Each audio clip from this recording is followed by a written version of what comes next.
Alors, l'IA, c'est clairement un accélérateur. La première raison, c'est que sur le web, c'est indolore de changer un prix. Vous pouvez presque le changer à chaque client. Il y a un intérêt très fort à le faire pour les entreprises, puisqu'un bon prix, c'est un prix qui est contextualisé, et comme les éléments de contexte changent énormément, vous avez intérêt à faire bouger vos prix très rapidement. Bienvenue, je suis Laurent-Nicolas Guénoc du cabinet Convertéo et vous allez écouter Changement d'époque en cours, le podcast de l'IA. Je suis ravi de vous retrouver pour continuer à raconter l'intelligence artificielle, ses usages, ses limites, son potentiel. Aujourd'hui, nous nous arrêtons sur un sujet qui concerne tous les consommateurs, qui est à la fois une quête et une crainte, celui de trouver le juste prix. Si vous vous demandez, est-ce que j'ai acheté au meilleur prix ? À l'autre bout, il y a un vendeur qui se demande, est-ce que j'ai vendu au meilleur prix ? La fixation des prix, comme tout le reste de l'économie, se fait de plus en plus en ligne, à l'aide de technologies numériques et aujourd'hui, avec l'IA. Alors, est-ce que ces IA sont là pour nous soutirer le prix le plus élevé à nous consommateurs ? Est-ce qu'à l'inverse, le client a quelque chose à y gagner ?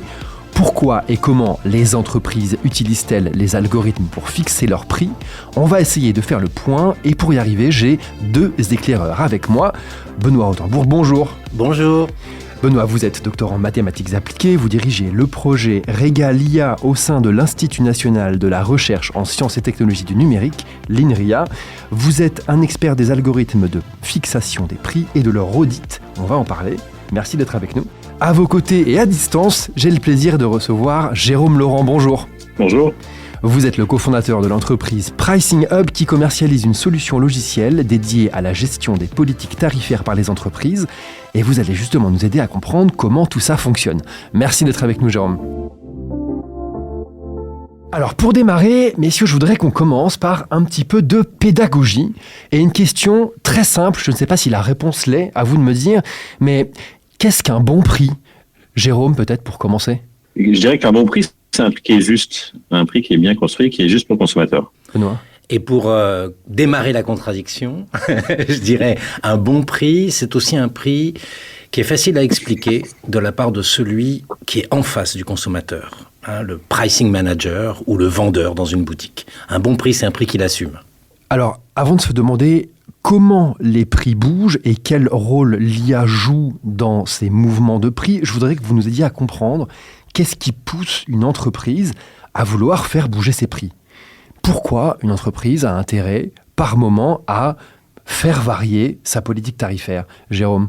Les entreprises ont intérêt à faire bouger leurs prix pour s'adapter à différents contextes. Et sur un marché, il se passe plein de choses. D'abord, il y a la concurrence. Ensuite, les comportements du consommateur changent. Ensuite, les prix d'achat et les négociations commerciales sont permanentes et ça fait que vos marges évoluent. Les retailers doivent adapter leurs prix. Et les retailers, et d'une façon générale, tous les gens qui vendent des produits, doivent adapter leurs prix pour essayer d'atteindre des objectifs commerciaux qui sont fixés. Et le prix, c'est un des meilleurs outils possibles pour atteindre et générer une performance commerciale.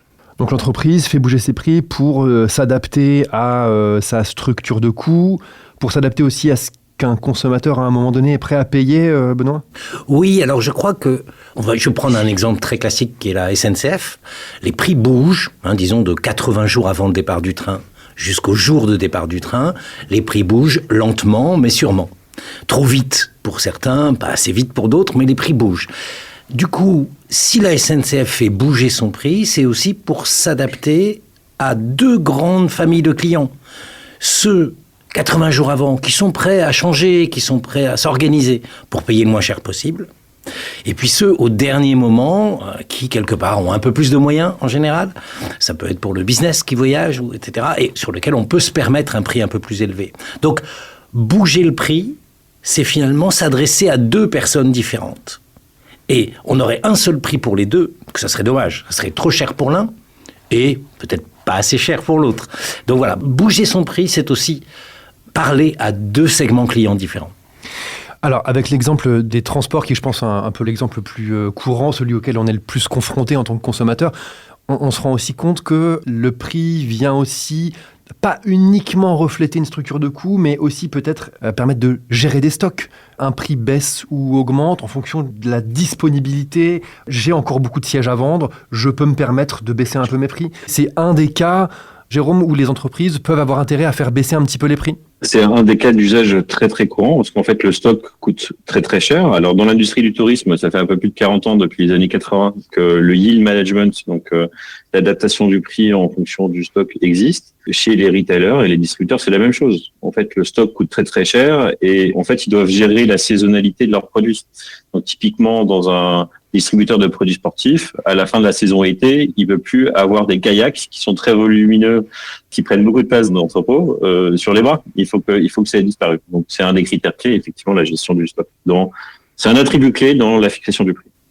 Et c'est aussi donc un des moments où les prix n'ont pas forcément qu'une tendance haussière, parce que c'est peut-être une des craintes des consommateurs, c'est on comprend bien pourquoi les entreprises peuvent faire augmenter leurs prix pour augmenter des marges, ça je pense que tout le monde l'a bien en tête, mais il y a quand même quelques cas, quelques situations où ça peut être à l'avantage du consommateur.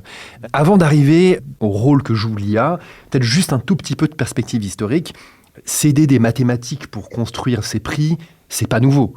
Depuis combien de temps les entreprises utilisent-elles des algorithmes, des modèles mathématiques pour construire leurs prix, Benoît ? Je crois que c'est 1800 et quelques. Même avec... Donc un petit peu avant ChatGPT. Un petit peu avant ChatGPT. On s'est toujours posé la question, même pour un monopole, même pour, disons, des duopoles. Les économistes, disons, ont très très vite posé comme ça des grandes équations avec des formules mathématiques... pas toujours très compliqué, mais déjà pour écarter un petit peu, segmenter les clients, imaginer de maximiser l'intérêt économique de l'entreprise d'un côté et maximiser, alors ce qu'on pourrait parler de welfare, le bien-être du consommateur. Et on sent bien qu'un prix, c'est un peu magique un prix, c'est quand même un chiffre, un nombre, avec plein de connotations, qui est à l'interface entre le client et l'entreprise. C'est un point d'équilibre. J'en veux pour témoignage le fait que vous et nous, quand on va sur Darty, sur la Fnac, on voit des prix qui finissent par 9. On est très habitué aux prix ronds qui finissent par 9 ou 9,90. C'est notre vision du monde. Mais on serait chinois que c'est le 8. Un Chinois adore un prix qui termine par 8. On sent bien là que ça ne répond à rien de strictement rationnel, si ce n'est un petit fétichisme du 9 pour nous ou du 8 pour un Chinois. On va essayer de repasser du 19e siècle à l'économie un peu plus moderne. Benoît, en préparant l'émission, vous m'aviez dit quelque chose d'intéressant, au fond, avec la démocratisation d'Internet, comme une grande place de marché au milieu des années 2000, grosso modo, qu'avant cela, les consommateurs regardaient les prix et qu'après, ce sont aussi les prix qui regardent les consommateurs. Alors la formule est intéressante. Qu'est-ce que ça veut dire et en quoi ce tournant a-t-il été un tremplin pour aujourd'hui l'usage de l'IA ? On a quelque chose de très intéressant. C'est que si vous vous mettez sur une marketplace ou sur une agence de voyage en ligne, vous avez à tout moment des dizaines de milliers, des centaines de milliers de perdus qui sont en train de regarder cette page. D'accord ? D'ailleurs, parfois on vous le dit, vous êtes 50 sur cette page. Donc, quand vous êtes un gros acteur du web, on parle de centaines de milliers, de millions d'informations.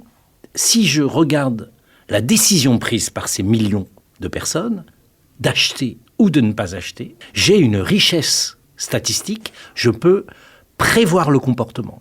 Et ensuite, je peux influencer ce comportement. Autrement dit, je peux ou monter ou baisser mon prix, ça dépend, face finalement à la probabilité que le client aime ce prix, fois la marge que je fais avec ce prix.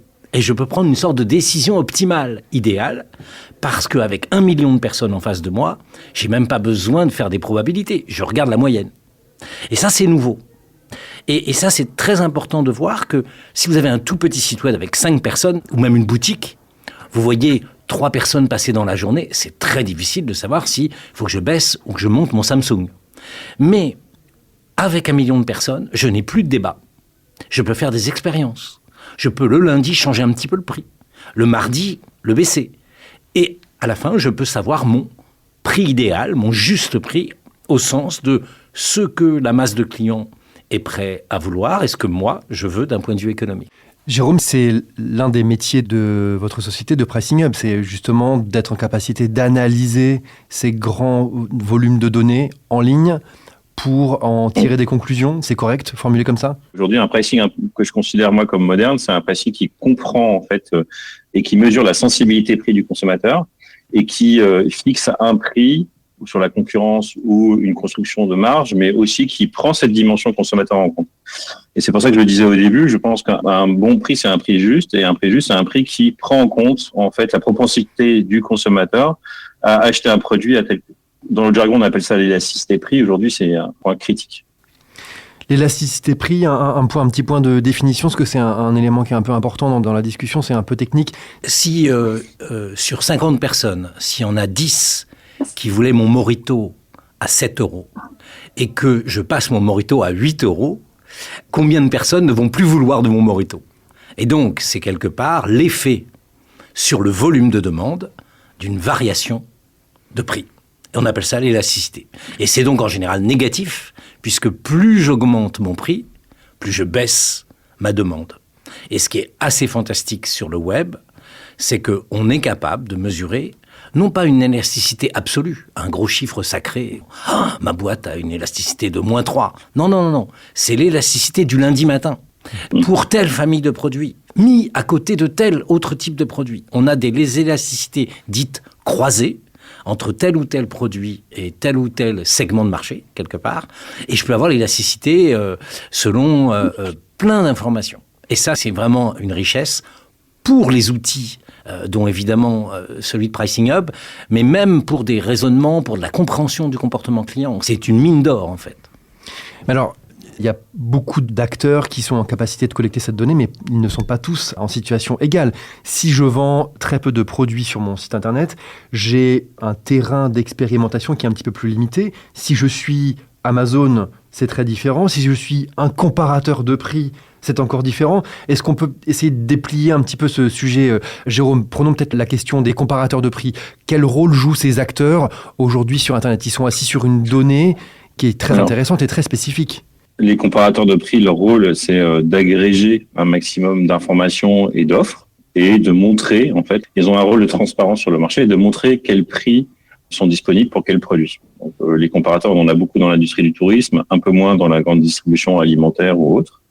Et puis ensuite, en fonction de la volumétrie de transactions, parce qu'en fait, souvent, ce qu'il faut pas oublier, c'est qu'on regarde les transactions, on regarde pas forcément pour calculer cette sensibilité prix du consommateur. On n'a pas besoin d'informations personnelles du consommateur, etc. Donc là, le consommateur est vraiment protégé. Et c'est quelque chose qu'on fait pas que sur le web, qu'on peut faire aussi dans les magasins physiques, puisqu'on analyse des transactions. Effectivement, plus vous avez de volume de données, plus vous allez pouvoir faire un apprentissage de la sensibilité prix du consommateur qui est rapide. Si vous avez moins de données, c'est plus imprécis et ou beaucoup plus long d'apprendre. Et la deuxième chose, c'est que quand vous avez énormément de données aussi, vous allez pouvoir faire un pricing beaucoup plus granulaire. C'est-à-dire que vous allez pouvoir effectivement faire des prix qui sont soit orientés, qui changent tous les jours ou qui changent sur les jours de la semaine, etc. Donc vous avez une masse d'informations qui vous permet d'apprendre plus de choses et qui vous permet de prendre des décisions un peu plus précises sur votre fixation du prix. Mais attention, ça ne veut pas dire que tous les retailers veulent le faire. J'ai parlé à beaucoup de retailers ces dernières années et je trouve que c'est des très bons défenseurs du consommateur. D'une façon générale, ils ont très peur d'un truc, de ternir leur image prix, et ils ont très peur des réactions des consommateurs vis-à-vis justement d'une mise en place d'un pricing trop algorithmique qui est un peu ce que tu disais tout à l'heure, Benoît, qui n'est pas explicable. Et en fait, ils font très attention à ça, et donc je trouve qu'en ce sens, ils protègent assez bien le consommateur. Bon, sauf que des fois, il y a des erreurs, des dérives, mais d'une façon générale, les consommateurs sont pas seuls contre tous. C'est hyper intéressant et c'est une question qui est centrale dans beaucoup de débats autour de l'IA, c'est le rapport de confiance qu'on peut entretenir avec les algorithmes et leur fonctionnement. Alors, il y a une sensibilité très très spécifique quand on parle de prix, ce que je suis prêt à payer, ce que je suis prêt à débourser. Est-ce que le prix qui m'est proposé sur des critères que je peux comprendre et accepter? Comment on traite ce sujet-là? C'est central. Alors, c'est vraiment crucial et il y a la loi d'abord. Il y a des pratiques de manipulation, on va appeler ça comme ça, de désinformation, qui sont interdites. Et c'est pas du tout marginal, c'est malheureusement très fréquent. Toutes les directions de répression des fraudes de 23 pays d'Europe, qu'on ne parle pas d'une anecdote, ont étudié à peu près 400 sites web et ils ont vu des manipulations de type désinformation, faux prix, prix barré inutilement, dans 40% des cas. donc 40% des plus gros sites web, typiquement les comparateurs, ont d'une manière ou d'une autre recours à des pratiques illégales, ou en tout cas, on parle de dark pattern, de mécanismes d'influence. Le mot français, c'est architecture de choix trompeuse. Je vais rester sur dark pattern. Donc, avec le pouvoir qu'a décrit Jérôme, va un abus de pouvoir. Et les retailers ont très peur de cet abus de pouvoir. Alors, on dit retailer, quelques marques, les grandes consommations, les grands distributeurs alimentaires ou non alimentaires. Tout ce qui peut être glissé derrière un comparateur, en fait. Et qui font attention, normalement, à leurs consommateurs, parce qu'eux, ils s'inscrivent dans une fidélité, et donc ils ont besoin de cette loyauté. Alors, je donne un tout petit exemple. C'est pas moi qui l'ai dénoncé, c'est l'autorité de la concurrence britannique qui a sanctionné la plupart des agences de voyage en ligne pour des pratiques donc trompeuses. Et l'exemple typique, c'est vous allez sur booking.com. Normalement, vous pensez que c'est un comparateur transparent, comme a dit Jérôme. Donc normalement, je trouve tous les hôtels, ce qui n'est pas nécessaire, mais je crois que je trouve tous les hôtels, et surtout, je crois que j'ai le meilleur prix. Et que, surtout, le premier de la liste, c'est celui qui m'intéresse le plus. Comme ça, je vais cliquer rapidement. Eh bien non, le premier de la liste, et si vous cliquez sur le petit i d'information de Booking, vous allez voir apparaître que les critères pour lesquels on vous le présente ne sont pas uniquement le moins cher, mais c'est celui qui apporte la commission pour Booking la plus grande. Donc ça, est-ce que tout le monde le sait ? C'est pas évident. Est-ce que c'est le meilleur prix sur Booking ? C'est pas évident du tout. Il y a des lois pour protéger ça. C'est-à-dire qu'un petit hôtelier a parfaitement le droit, c'est la loi, d'avoir un prix plus bas sur son site web que le prix de Booking. C'est pour ça que moi je conseille souvent de regarder sur Booking pour repérer un peu les choses, et puis d'aller téléphoner à l'hôtel. Est-ce que vous avez un prix plus intéressant, ou je vois votre prix, est-ce que c'est mieux pour vous que je passe par vous directement ? Donc voilà, il faut savoir qu'il y a des opacités, avec le pouvoir va un petit peu de débordement, et ça, il y a des marques qui n'ont pas du tout envie de ça. La façon de construire la marge de ces marques-là, comme ils distribuent tous le même produit, il y a énormément de concurrence. Et en fait, pour faire de la marge, ils sont obligés de mettre en place des mécaniques qui jouent avec le prix et qui jouent avec la façon dont le prix est affiché. Alors, tu as situé Booking, qui pour moi est un distributeur et pas un comparateur. Mais bon, ça, c'est une question de terminologie. Et tu as les comparateurs dont le rôle, c'est vraiment d'afficher avec un tri, les prix les moins chers, etc. Donc, type Skyscanner, Ledigo, etc. Et puis, tu as, donc, dans ces distributeurs, en fait, pour faire de l'argent, comme on est sur un métier ultra concurrentiel et qu'on vend de toute façon le même vol Paris-New York sur la même ligne aérienne que 50 concurrents, il faut trouver des mécaniques de création de marge. Et ces mécaniques de création de marge passent par des éléments peu transparents, pas très clairs. Il y a un bouton plus haut qui vous demande de réserver un billet, etc., de prendre des options. Voilà.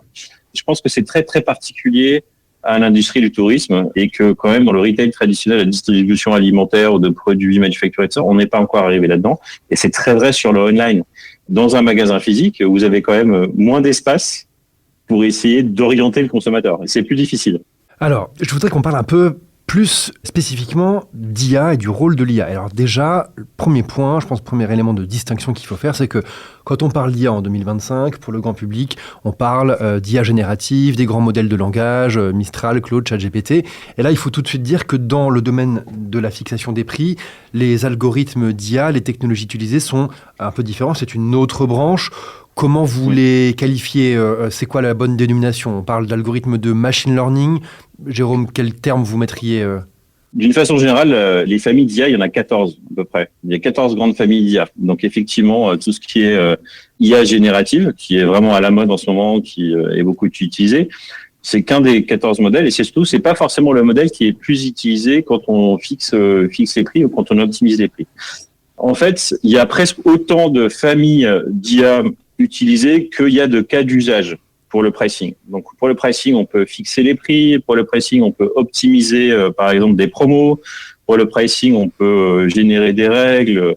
En fait, on fait des dizaines de choses. Et en fait, chez Pricing Hub, par exemple, sur ces 14 familles, on utilise à peu près 7 familles d'IA différentes. Ça va du machine learning de base ou du moteur de règles très basique, type système expert, à des choses un peu plus sophistiquées, le computer vision et surtout l'apprentissage par renforcement. On utilise des IA en fait qui, tout à l'heure Benoît le disait, on peut faire des tests, voilà, qui nous permettent d'industrialiser les tests pour pouvoir apprendre et comprendre et modéliser l'élasticité correctement. Qu'est-ce que ces technologies permettent de faire, Benoît, aujourd'hui, qu'on ne pouvait pas faire avant? Ou est-ce que ça ringardise les travaux antérieurs, les modèles mathématiques utilisés, ou est-ce que c'est une prolongation, une amplification permise par ces nouveaux systèmes? Le vieux ringard que je suis est obligé d'admettre que ça permet quand même de faire des choses qu'on aurait difficilement pu faire avec les techniques d'autrefois. Dans le sens où, quand j'ai des millions d'informations sur le trafic qui est en train de passer sur mon site web, et que je veux faire des expériences avec un prix qui monte, un prix qui baisse, la couleur rose un peu plus chère, la couleur noire, etc. En fait, ce que je cherche, c'est faire une prévision, mais à très très court terme. C'est la next best decision. C'est pas quelque chose de très lent. Sur les forecasts, faire de la grosse prévision, il n'y a pas de révolution. Sur, par contre, la micro-décision, avec beaucoup d'informations et plein de petites hypothèses, est-ce que je dois monter le prix de 3, de 4, de 5 euros?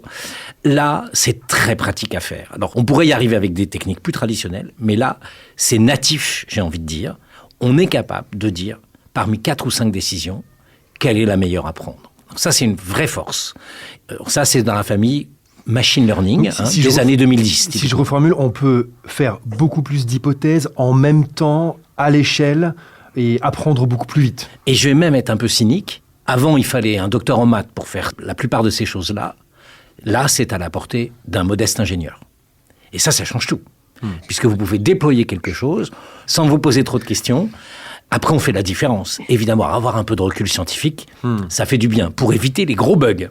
Oui. On va en parler après, des bugs qui posent des problèmes, soit juridiques, soit des problèmes avec le consommateur. Mais en tout cas, disons, le modèle nominal, qui marche tous les matins, avec un humble ingénieur, mais un peu doué, on est capable de déployer des choses. Par exemple, une tête de gondole. L'équivalent de la tête de gondole dans nos magasins. Sur Internet, c'est les 6 premiers produits. Ou sur Netflix, c'est les 6 premiers films. Ou sur Amazon, c'est la buy box et les premiers produits. On est vraiment capable d'explorer des têtes de gondole qu'on n'aurait jamais imaginées à la main. Et avoir une bonne tête de gondole, c'est-à-dire un produit pour papa, un produit pour maman, ça c'est l'équivalent homme-femme, mais ça pourrait être un produit pour le haut du segment, un produit pour le bas du segment. Donc voilà, ça, c'est la famille machine learning, de génération, disons, 2010. C'est là où ça s'est beaucoup déployé. Et Jérôme a fait allusion à une autre famille, par renforcement, qui est un rejeton, j'ai envie de dire, du machine learning. Et elle, qui est beaucoup plus tactique, qui est capable de dire « Ouh là là, je me sacrifie aujourd'hui pour gagner demain ». Et là aussi, c'est des techniques qui étaient très difficiles à mettre en place par des mathématiciens traditionnels et qui est rendu facilité. Là aussi, ça n'est pas parfait. On ne rate jamais gratis, toujours un petit prix à payer. Mais disons qu'il est plus automatisable parce qu'on est dans des chaînes où on a moins d'êtres humains au centimètre carré, disons, dans ces boîtes-là. Et donc, on est capable de déployer ça avec une granularité. L'idée, c'est quand même de ne pas rater un segment, de ne pas se tromper sur la couleur. Si on peut faire le rose 2 euros de plus que le noir, autant prendre les 2 euros. Donc, machine learning et reinforcement learning, si je devais en définir 2 bébés de la famille IA, c'est clairement ceux, aujourd'hui, qui dominent dans la culture du pricing. On a le sentiment que les prix varient de plus en plus fréquemment en ligne. Est-ce que c'est le cas? Et est-ce que l'IA est la cause de ce phénomène ou est-ce qu'elle simplement elle le rend possible techniquement? Alors l'IA, c'est clairement un accélérateur. La première raison, c'est que sur le web, c'est indolore de changer un prix. Vous pouvez presque le changer à chaque client. Je n'ai pas à réimprimer mon menu. Voilà. Moi, j'ai travaillé en camping. Je ne sais pas si Jérôme a fait du camping, mais en camping, il faut physiquement aller changer la fiche à l'entrée du camping. Donc, ça démotive. Bon. Et on arrive à bouger quand même, les prix en camping. Mais donc, sur le web, c'est beaucoup plus indolore. Les étiquettes digitales dans les magasins existent, mais c'est quand même assez rare sur toute la masse des magasins. Donc, c'est pas si simple. J'ai eu l'occasion d'intervenir pour sensibiliser et former des équipes de EasyCash. EasyCash, c'est un reconditionneur de téléphone et de jeux vidéo. Et donc, c'est des 150 boutiques en France. Ils vous rachètent votre produit usagé et le revendent. Donc, c'est de la seconde main. Eh bien, on ne peut pas demander à un vendeur de EasyCash de changer ses prix toutes les semaines. Il n'a pas le temps. Donc, il y avait une contrainte physique qui fait qu'on ne peut pas mettre à jour. Mais, deuxièmement, la latence, c'est-à-dire la vitesse à laquelle on peut changer, pour le faire de manière raisonnée et de manière efficace économiquement, il faut faire un calcul. Est-ce que c'est le bon prix ? Donc, et d'une, il y a la possibilité technique qui permet d'aller très vite pour faire ce calcul. Il faut que ça soit en quelques millisecondes, centaines de millisecondes. Et ensuite, il faut en avoir la possibilité technologique pour que ça soit visible. Pour répercuter le prix. Et donc, en ce sens, l'IA est la seule famille de technologies qui peut absorber ce volume de données, faire un calcul, le vérifier, comme Jérôme l'a évoqué, donc vérifier que ce calcul est correct, bien entendu, et le proposer au client immédiatement. Et ça n'est pas possible dans un monde physique contraint. Jérôme, faire varier les prix plus fréquemment, il y a un intérêt à le faire pour les entreprises ? Oui, il y a un intérêt très fort à le faire pour les entreprises, puisqu'un bon prix, c'est un prix qui est contextualisé, et comme les éléments de contexte changent énormément, vous avez intérêt à faire bouger vos prix très rapidement. Par exemple, un élément de contexte aussi simple que la météo et la prévision météorologique, c'est quelque chose qui peut être vraiment intéressant. Vous vendez du mobilier de jardin, il fait beau. Je peux vous garantir que si vous avez anticipé ça, vos ventes de barbecue, vous savez qu'elles vont exploser, et là, à ce moment-là, vous pouvez peut-être adapter votre prix. Il y a une tendance, effectivement, grâce à la technologie, le changement de prix, la variation du changement de prix augmente de façon très significative. Le taux d'équipement en étiquette digitale, en fait, surtout dans les grands distributeurs, les grandes marques que vous connaissez tous, est en train d'augmenter très très fortement, malgré l'investissement qui est significatif. Une étiquette, ça vaut entre minimum 3 € par produit. Et en fait, les retailers arrivent à rentabiliser ça justement parce que ça leur permet de mettre à jour des prix plus régulièrement, plus adaptés au contexte économique, plus localisé géographiquement, etc., etc. Maintenant, il faut faire très attention parce que c'est, encore une fois, c'est une arme à double tranchant. Si vous augmentez trop fortement ou vous faites varier les prix trop fortement et trop fréquemment, je pense que les consommateurs, ça les rend hystériques. Donc, sur un magasin type Decathlon ou en France ou en Espagne, il y a une visite de magasin, il y a 7 visites, entre 5 et 7 de visites de magasins par an. Vous pouvez vous permettre de changer les prix plus fréquemment. Mais sur un magasin ou dans un rayon qui est, par exemple, du pet food, okay, vous allez acheter vos croquettes pour chiens. Ces croquettes pour chiens, c'est tous les 15 jours, quoi. Et là, si vous changez trop les prix, le consommateur, il devient fou. Alors, il y a une grande question que soulève l'IA dans de nombreux domaines. On en parle souvent dans Changement d'époque en cours, c'est la part croissante de l'autonomie de la machine. Aujourd'hui, on peut programmer un outil, lui donner des règles, un cadre pour qu'il aille faire varier des prix sur un site ou plusieurs sites pendant une période donnée. Il y a une forme d'autonomie encadrée. Mais est-ce qu'on se dirige vers des systèmes de pilotage des prix de plus en plus, voire totalement autonomes ? Est-ce que c'est possible, souhaitable ? Est-ce que ce serait efficace pour les entreprises ? Est-ce qu'on n'aurait pas ce risque complètement accru de perdre le consommateur qu'on a déjà un petit peu évoqué ? Déjà, un pari ou une analyse de votre part, est-ce qu'on va dans cette direction ? Est-ce qu'il y a de plus en plus d'autonomie ? Il y a une tentation à l'autonomie qui est très forte de la part des entreprises pour 2 raisons un peu différentes. La première, c'est que l'homme ne peut pas tenir le rythme. Si vous voulez évoluer, j'ai travaillé dans le secteur maritime, sur les transporteurs de containers, où on était plutôt sur des variations tous les 15 jours, et puis on a senti qu'il y avait certaines journées où ça pouvait valoir la peine de faire évoluer le prix plusieurs fois par jour. Bon, là, l'homme ne tient plus la cadence. Et je me souviens d'un responsable pricing à qui je suggérais des prix, mais qui devait lui-même les ressaisir derrière. Et puis qui me dit, mais Benoît, est-ce que tu peux pas me faire en automatique cette nuit parce que j'ai envie d'aller dormir, quoi. Mais je veux pas que mon prix, je veux pas rater une opportunité. Donc il y a une première raison qui est la fréquence, ça n'est plus possible pour un homme. Et la deuxième raison qui est un peu plus délicate, c'est que c'est parfois un manque de confiance. C'est-à-dire que certaines équipes disent, oulala, j'ai un jeune stagiaire en pricing, je préfère encore avoir un outil automatique. Donc il y a aussi ce côté, l'outil est contrôlé, l'homme un peu parfois fraudé, on a aussi des problèmes de revenue integrity, comme on dit, donc l'homme peut déraper, ou l'homme peut faire des erreurs. C'est sur le dos du stagiaire, c'est un peu facile, mais qui se sont trompés. Un opérateur ferroviaire que je ne nommerai pas, un vendredi soir, le stagiaire qui inverse la première classe et la seconde, ça revenait à peu près à ça, croyez-moi, ça vous ruine un train. D'accord ? Bon, c'était pas de sa faute, mais ce que je veux dire, c'est que l'homme n'est pas parfait non plus. Voilà. Donc, j'ai envie de dire, il y a plein de pressions pour sortir l'homme et pour automatiser. Néanmoins, cela pose la question de qu'est-ce que la surveillance, quel mécanisme de surveillance peut-on avoir, quelle responsabilité peut-on avoir quand on a de moins en moins d'hommes et des hommes de moins en moins compétents, parce qu'à force de ne plus faire le travail eux-mêmes, il y a ce qu'on appelle le deskilling, il y a une perte de compétences, puisqu'ils n'ont jamais fait le calcul à la main. Jérôme, est-ce qu'on va vers de plus en plus d'autonomie ? Alors, l'automatisation totale, aujourd'hui, elle est possible. C'est-à-dire qu'un algorithme peut très bien calculer un prix, valider toutes les règles et passer tous les filtres, les critères de validation automatique, etc. Et pousser le prix sur les étiquettes électroniques du jour au lendemain sans intervention humaine. Est-ce que c'est légal ? Oui, c'est parfaitement légal. C'est possible, c'est légal. Et donc, il y a déjà des cas, des environnements, des secteurs qui le font. Mais très peu, en fait. Parce que personne, les retailers, en tout cas parmi nos clients, sauf cas d'exception, quand vous êtes un site e-commerce et que vous optimisez les prix 4 fois par jour, mais les retailers traditionnels passent automatiquement par la validation humaine. C'est-à-dire que les outils aujourd'hui sont là pour aider à calculer. C'est des outils d'aide à la décision. Ils font des calculs de masse, mais après, il y a l'œil du pricer ou du category manager qui est là pour surveiller la recommandation de prix. Et il peut à tout instant dire ce prix-là ne me plaît pas, je vais moi mécaniquement parce que j'ai une règle, etc. le changer et c'est moi qui décide. Et je pense qu'aujourd'hui la meilleure combinaison qu'on puisse avoir à ce stade de la maturité du pricing, c'est une combinaison homme-machine.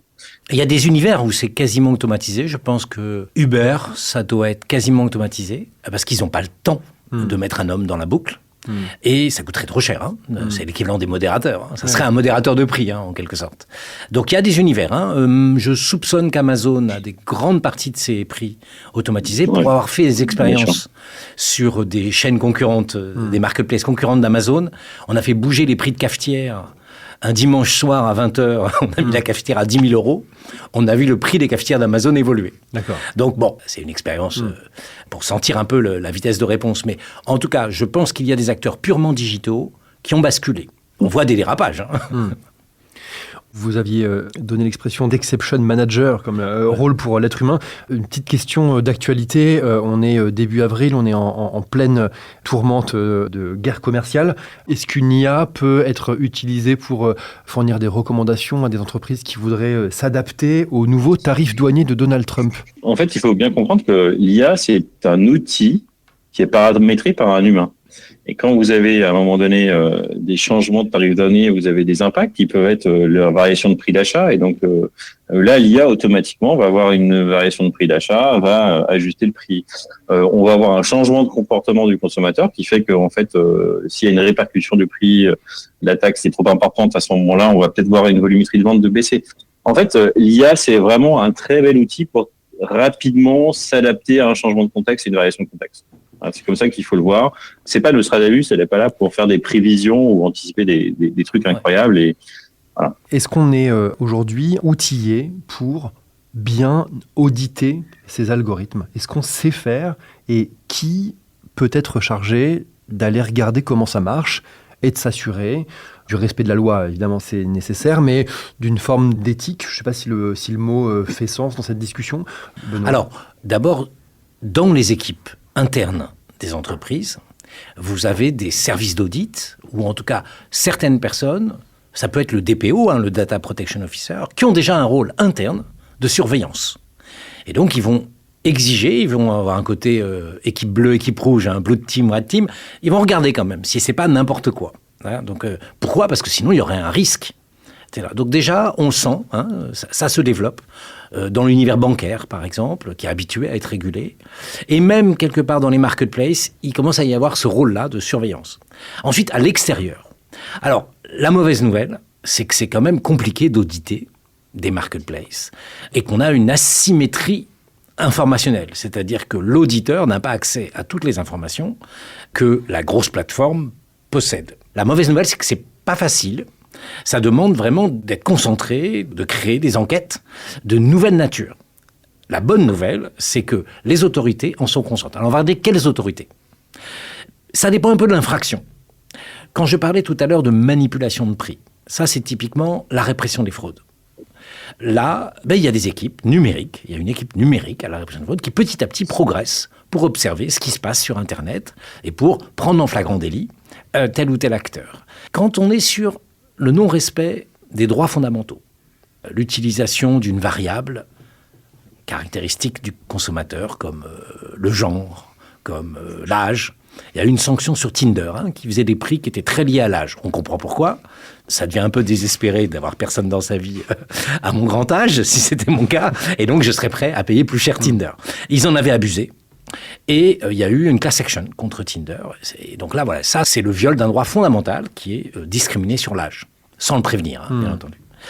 Après, il y a d'autres types d'autorités. C'est l'abus de position dominante. Quand Amazon dérape ou est soupçonné déraper, vous avez une autorité à la Commission européenne en charge de surveiller Amazon. Il y a des textes de loi qui s'appellent le DMA, Digital Market Act, qui surveillent ça, avec des équipes qui montent en compétences, qui recrutent des data scientists pour, de l'autre côté du rideau de fer, avoir un observateur neutre. Donc vous voyez, au moins sur ces 3 familles de droits, vous avez des autorités qui s'adaptent finalement à la dangerosité des pratiques des entreprises via les algorithmes. Jérôme, vous êtes dans une situation différente. Vous êtes un fournisseur de technologies et de solutions à des entreprises qui veulent essayer de faire varier leurs prix. Quelles sont vos contraintes ? Comment vous êtes audité, contrôlé ? Par qui ? Comment ça marche ? Alors c'est vrai que dans l'absolu, les contraintes qu'on a, c'est le respect de la loi. Donc nous, on est tenu de faire en sorte que nos clients respectent la loi, eux-mêmes aussi. Mais au-delà de ça, c'est vrai que nos clients nous auditent sur différentes dimensions, mais pas forcément sur l'application de la stratégie de pricing. Aujourd'hui, nos clients nous utilisent, c'est eux qui définissent des stratégies de prix, et nous, on exécute avec des algorithmes, etc., qu'on met à disposition ces stratégies de prix-là. Il y aurait éventuellement un risque. On avait beaucoup la question au tout début de la création de Pricing Hub, mais je pense que maintenant que le marché est un peu arrivé à maturité, c'est oui, mais si c'est une machine qui décide, est-ce que vous n'avez pas le risque de faire le même prix pour tout le monde, c'est-à-dire tous les retailers ou toutes les enseignes, en fait, finalement, vendent la tranche de jambon au même prix, puisque c'est les mêmes critères qui sont pris en compte. Je pense que mathématiquement, c'est strictement impossible, puisque les données en entrée sont très, très différentes. Okay. Toutes les enseignes ont différents prix d'achat, ont différents volumes de vente. Deuxième chose, toutes les stratégies d'enseignes ont des stratégies très, très différentes. Et encore une fois, une IA, c'est qu'un outil qui applique une stratégie, plus ou moins intelligemment. Et toutes ces contraintes sont assez différentes. Et puis, enfin, dernière chose, c'est les objectifs commerciaux. Il y a des positionnements de prix différents, il y a des enseignes qui vont aller chercher du volume, etc. Donc, tout ça fait qu'à la fin, une IA ne peut pas lisser le marché et faire en sorte que toutes les bouteilles de Coca d'1,50 litre soient vendues au même prix. Alors, peut-être pour terminer, un mot en se mettant dans la peau du consommateur, on se rend compte que le consommateur, il est dans une situation où il a peut-être une situation de sous-information par rapport à comment les prix qui lui sont proposés sont fixés. Comment on peut s'outiller en tant que consommateur par rapport à ça, regagner un petit peu de compréhension, de liberté de choix ? Alors, je pense que la première chose, c'est d'exercer sa curiosité pour comprendre la mécanique en jeu. Qu'est-ce que fait Booking.com ? Quel est son objectif ? Qu'est-ce que fait un hôtel ? Qu'est-ce que fait Kayak ? Donc, de sentir quel est le mobile du crime, potentiellement, de quoi vivent ces acteurs. Ça, c'est déjà une première étape. Et la deuxième, c'est de faire, pas forcément des expériences, parce que c'est quand même difficile, mais de regarder les choses un petit peu dans la durée. Je me suis amusé à observer 5 mois de prix de la SNCF sur 200 trains, Paris-Marseille. Le prix démarre bas et finissent haut. Et rien qu'en faisant ce travail et en le visualisant sur Excel, et en le montrant à des amis consommateurs de train Paris-Marseille, j'en ai encore, ils m'ont dit « Ah, je m'étais jamais rendu compte ». Le travail que j'ai fait était vraiment de type Excel. J'ai pas utilisé, un relevé. Promis, je n'ai pas utilisé de bac plus 12. D'accord. Et rien que ça, j'ai tué quelques légendes urbaines. Ah oui, mais je croyais que... Mais regarde bien, la courbe monte comme ça, il se passe il y a de temps en temps un petit... etc. Donc, ce que je crois, c'est que en tant que consommateur, on a un petit devoir, si on veut gagner de l'argent, si on veut donner de l'argent à tout le monde, il n'y a pas de problème, mais on a un petit devoir de curiosité, et pour décortiquer un petit peu ce qui se passe, je pense que c'est rentable, en tout cas sur la SNCF, ça vaut la peine, parce que sinon, on va très très vite, alors soit à l'extrême, la légende urbaine. Il y a une légende urbaine sur Uber qui est très amusante. Quelqu'un a dit un jour qu'il avait sa batterie de son téléphone qui était à 3%, et que tout à coup, les prix de Uber se sont mis à monter, etc.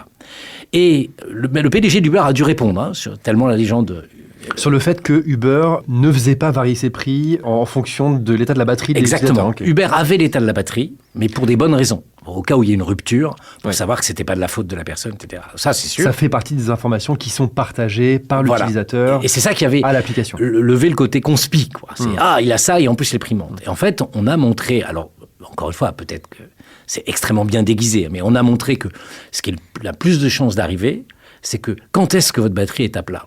C'est quand vous êtes en fin de journée, et même que vous avez une journée un peu plus longue que d'habitude. Vous avez un petit peu trop joué avec votre téléphone, et donc vous vous retrouvez à 3%. Et c'est en fait les moments où Uber monte ses prix pour d'autres raisons, qu'il faut aller réveiller des chauffeurs pour vous amener à tel ou tel endroit. Donc, il y a une autre explication, plus raisonnable que la légende urbaine. Jérôme, comment on redonne un petit peu de confiance et de liberté d'action aux consommateurs ? Bon, je pense que connaître son historique de prix, connaître les prix, alors sans aller, je crois que la consommatrice pas le temps d'aller faire des relevés de prix exhaustifs, etc. Mais en fait, je pense qu'il faut connaître le prix des produits. Vous devez connaître le prix du kilo de tomates. Et effectivement, une forme de curiosité, une forme d'éducation. Et il faut savoir ce qui est raisonnable de payer et de pas payer. Je pense qu'aujourd'hui, quand les retailers et les distributeurs sur un produit sont pas placés ou pas dans les bonnes tranches de prix, en fait, ils sont sanctionnés immédiatement. Les gens le savent. Mais il faut surtout pas rentrer dans la paranoïa, parce que c'est vrai que les légendes urbaines sur le prix, en fait, elles sont très, très nombreuses, particulièrement sur le online et beaucoup moins sur le offline. On peut vite dériver. Et la deuxième chose qui peut être faite, c'est pas au niveau du consommateur, mais c'est au niveau des distributeurs. En fait, les distributeurs, ils ont quand même une fâcheuse tendance à mal expliquer leur prix. Autant ils investissent sur la construction du prix, mais ils investissent pas sur les mécaniques d'explication de comment est-ce qu'on en est arrivé là, pourquoi on en est arrivé là, pourquoi est-ce que ça c'est plus cher, pourquoi est-ce qu'il y a une différence de prix entre le Carrefour de telle zone géographique et telle zone géographique, et même comment le prix de ma basket est structuré. C'est pas toujours évident, il faut pas aller trop loin peut-être dans l'explication, mais en fait là je pense qu'il y a un effort qui serait à faire plutôt du côté, non pas du consommateur, mais du distributeur. Merci beaucoup Jérôme, merci Benoît. Je pense que vous avez participé à ce travail d'éducation et de pédagogie. J'espère qu'on aura éveillé la curiosité et le regard critique des consommateurs et des consommatrices qui nous écoutent. Merci beaucoup. Je suis ravi d'avoir passé cette heure avec vous. On se retrouve très prochainement dans Changement d'époque en cours pour de nouveaux épisodes en préparation. Alors n'hésitez pas à vous abonner sur toutes les plateformes, Spotify, Deezer, Apple Podcast, et à très vite.